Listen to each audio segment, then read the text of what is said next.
Allô tout le monde, j'espère que vous allez bien. Bienvenue dans cette nouvelle vidéo. Je m'appelle Gracia et je fais des vidéos sur YouTube. Alors aujourd'hui on va parler, on va parler des vraies choses.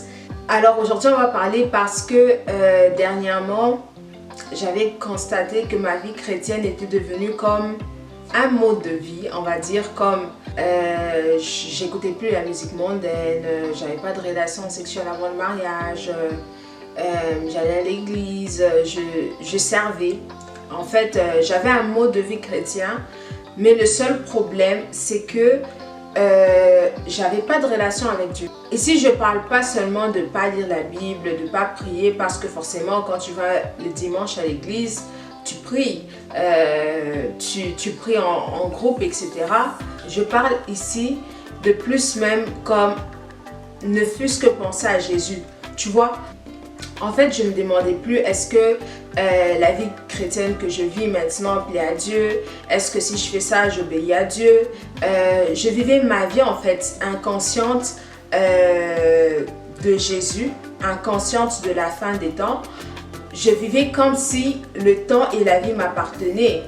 Et donc, j'ai continué dans cette même voie. Et puis, à un moment donné, je me suis dit, bon, pourquoi je fais tout ça en fait? De base, on sait tous que la vie chrétienne n'est pas facile.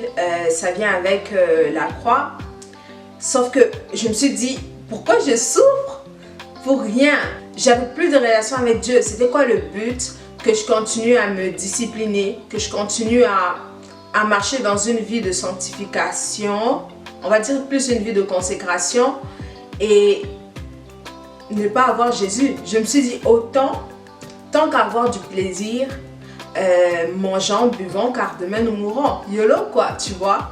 Parce que je me disais, bro, ça sert à rien de souffrir, de payer le prix et de pas avoir Jésus. C'est quoi le but?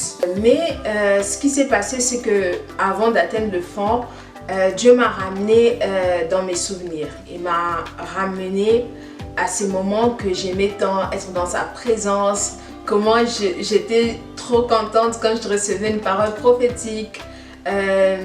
Il m'a ramené au temps d'intercession avec les gens et comment c'était un bien-être pour moi, comment ça produisait quelque chose de bon en moi. Ça n'avait pas de prix pour moi. En fait, je me suis rappelé qu'au départ, je suivais Jésus et que toutes les choses qui sont venues après, que ce soit la consécration, le service et toutes ces choses-là sont venues parce qu'au départ, je cherchais Jésus. Du coup, grosse révolte, je commence à mettre des stratégies en place, organisation de temps, prière, lecture de la parole, etc. Je fais tout ce qu'il faut en fait pour se retrouver dans la présence de Dieu. Il ne s'est passé absolument rien, malgré tout ce que j'avais établi et tout. Et là, je m'effondre. Je dis, ok, je sais pas, je n'y arrive pas. Et je me mets à pleurer devant Dieu. Je commence un processus de repentance. Je commence à pleurer devant Dieu. Je lui dis, tu sais, je ne peux pas devenir chrétienne sans toi. Je ne peux pas entrer dans la présence de Dieu sans toi. Je ne peux pas. Et là, je m'effondre et je commence à parler avec Dieu. Là, il y a un verset qui vient à moi. On va le lire ensemble. Jésus lui dit, « Je suis le chemin, la vérité et la vie. Nul ne vient au Père que par moi. » Et une seule phrase revenait. « Suis-moi, suis-moi, suis-moi. » C'est quoi suivre Jésus? C'est devenir un disciple. C'est apprendre de lui. C'est penser comme lui. C'est vraiment suivre ses pas.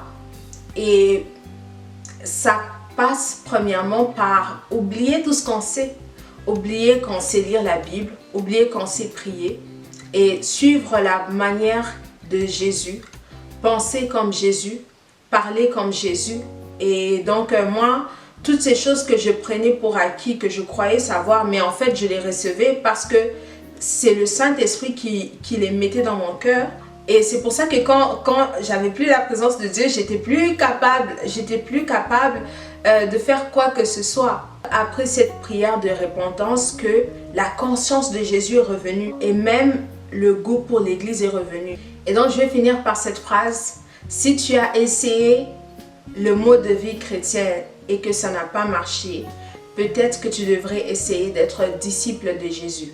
Et c'est ça qui a redonné le goût à ma vie. C'est juste à nouveau croire en Jésus, à nouveau suivre Jésus. Faites-moi savoir si vous êtes passé aussi par ces temps-là où la vie chrétienne n'avait plus de goût, elle n'avait plus de sens pour vous, et comment vous avez fait pour vous en sortir.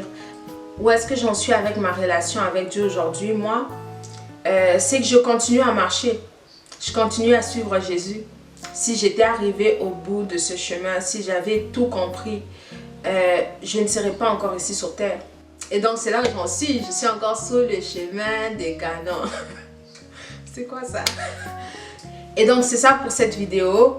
Merci de l'avoir suivi. N'oubliez pas de vous abonner et d'activer la cloche pour recevoir des notifications à chaque nouvelle vidéo.